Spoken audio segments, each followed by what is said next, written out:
Here's your puzzle of the week. It is black to play and win. Now, this is such an interesting game. Richard Teichmann playing white against Joseph Blackburne playing black.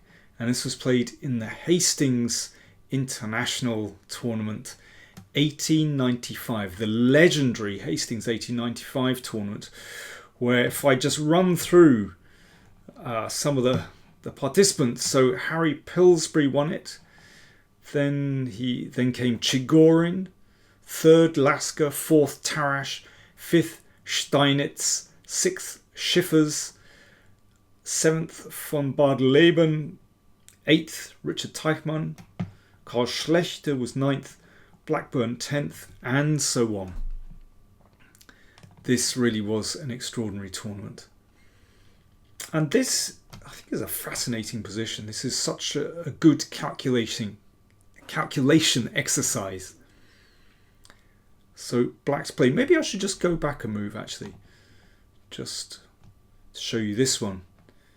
So Teichmann has just taken on e5. Black to play. If you want to try and solve it from a graphics board moving the pieces yourself, then do click through to chesspuzzle.net. Right, are we ready? Joseph Blackburne, legendary English player, played rook takes bishop.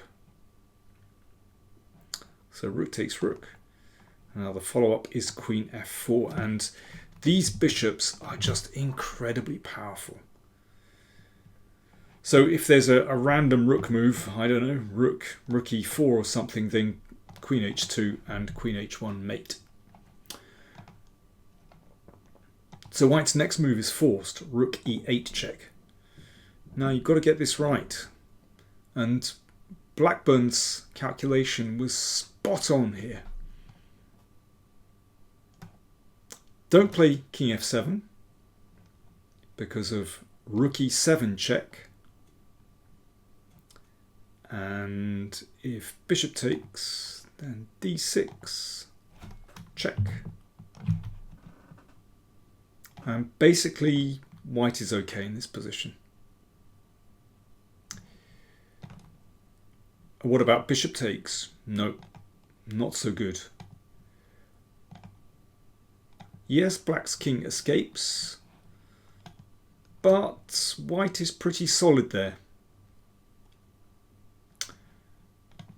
The best move after rook e8 check is king g7. So there's still a threat to check here. So rook e7 check. Again, don't take this.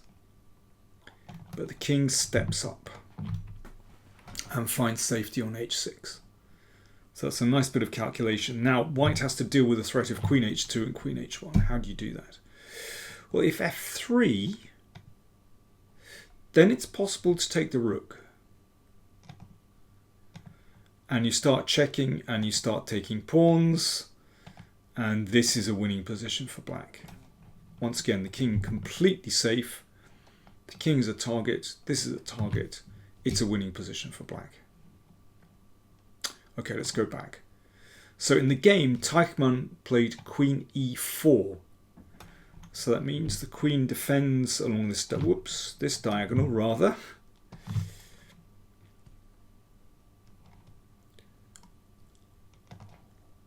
Blackburne checked.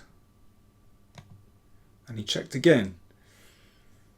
Now, we barely need to consider king g1. That's a standard checkmate, I'm sure. You've seen this 100,000 times. And queen f2. Okay, so the king has to go to e1. But then a check from the other side. Bishop b4 check. And you can see that white's king is just getting cut to pieces by these bishops and the queen. And the game ended like this, queen b3 check. If king c1, another check, king b1, bishop f5, wins the queen. There are a couple of alternatives, but, well, you can work that out. Okay, let's go back. So, just to recap, this should be winning for black. Interestingly, in this position, in fact, white is still okay here. But instead of bishop takes, rook takes is a good move. So clearly queen f4 doesn't work here because that's check.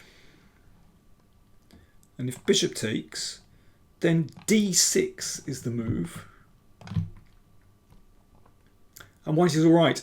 In fact, the game, for example, after bishop e6 should end in a draw like this. And black is a rook up, but that's a draw by repetition. So it's interesting that, you know, bishop takes is incorrect because that allows black to sack the exchange, get rid of that powerful dark square bishop and start attacking on the dark squares himself.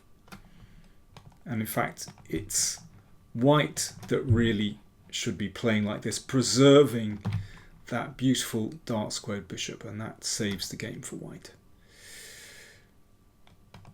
Really interesting game. If you want to play through the whole thing, then do click through to chesspuzzle.net.